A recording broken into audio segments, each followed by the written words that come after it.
Alexis, de quoi tu nous parles cette semaine? J'ai décidé de vous parler de la mode éco-responsable qui touche principalement les jeunes, donc les alternatives à la mode rapide des grosses compagnies qu'on connaît aujourd'hui de mode, notamment les friperies qui proposent des vêtements à un coût faible écologiquement parlant, mais aussi économiquement.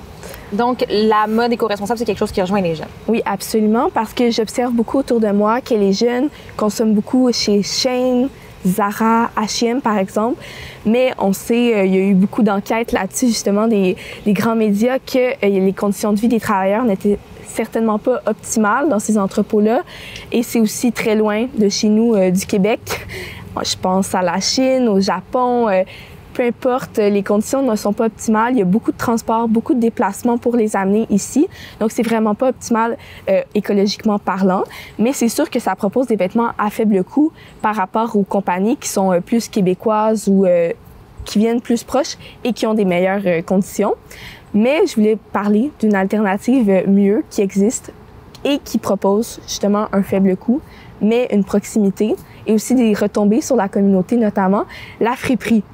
Donc, plusieurs municipalités ici dans les Basses-Laurentides possèdent des friperies. Il suffit juste de faire des petites recherches et c'est des espaces où est-ce qu'on peut acheter des vêtements à faible coût qui l'argent peut être réinvesti notamment dans la communauté, dans les banques alimentaires, par exemple. Donc, c'est des magasins qui vendent des vêtements de seconde main? Oui, des vêtements d'occasion, mais qui sont tout de même encore portables, propres. Et je pense que c'est quelque chose qui freinait l'utilisation des friperies avant. On pensait que les friperies, c'était des vêtements pas nécessairement propres, usagés, un peu abîmés, mais il existe des friperies qui proposent des vêtements encore en très bon état, encore à faible coût. Et est-ce que tu remarques que la jeunesse a tendance à aller vers cette option-là? C'est une belle alternative pour les jeunes et je constate vraiment que les jeunes commencent vraiment à aller dans les friperies et il y a de plus en plus de friperies, donc je pense que il y a un bel engouement pour ça et les jeunes emboîtent le pas également. Et tu mentionnes justement le fait que c'est une décision qui peut être avantageuse au niveau financier, mais aussi au niveau écologique, justement. Tu as l'impression que c'est quoi qui motive le plus les jeunes à aller vers la friperie que la mode rapide, en fait? Bien, je pense que ceux qui ont une pensée écologique, ils vont être attirés par ça, mais c'est sûr que le facteur économique va venir renforcer tout ça. Mais il y a aussi des gens qui pensent pas nécessairement écologie et plus faible coût économie dans leur poche. Donc, je pense que c'est bon pour la planète, mais aussi bon pour le portefeuille. Donc, c'est vraiment une belle façon de s'habiller et de magasiner. Donc, oui, je pense que ça peut quand même être amusant d'aller dans une friperie, magasiner, se trouver des vêtements.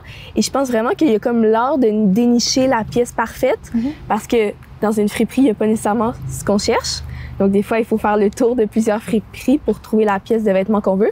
Et c'est aussi que, par exemple, par rapport aux grandes marques comme Shein, où est-ce qu'il y a des milliers de vêtements qu'on te propose chaque jour et qui se réinventent souvent, la friperie, tant qu'à elle, c'est des vêtements qui arrivent et tu fais un choix parmi ce qu'il y a. Tu n'as pas 1 milliard de possibilités. Donc, on pourrait aussi trouver des pièces qui peuvent nous surprendre. Donc, c'est vraiment intéressant, je trouve. Et selon toi, c'est quoi les meilleurs endroits pour aller magasiner en friperie dans les Basses-Laurentides? Oh, dans les Basses-Laurentides, je connais pas trop toutes les villes, mais dans la région de Prévost, donc où est-ce que nous sommes actuellement, il y a la maison d'entraide de Prévost, qui est dans le fond un centre qui aide des banques alimentaires, mais qui propose aussi un service de friperie et tout l'argent est bien sûr réinvesti dans l'organisme. Il y a quelques endroits comme ça, justement, qui sont un peu partout sur le territoire des Basses-Laurentides. Donc, ça permet de redonner à la communauté en tant que telle. Oui, absolument. Ici. Je pense que l'objectif principal des friperies au début, j'ai lu beaucoup d'articles là-dessus, c'était pour habiller les plus démunis.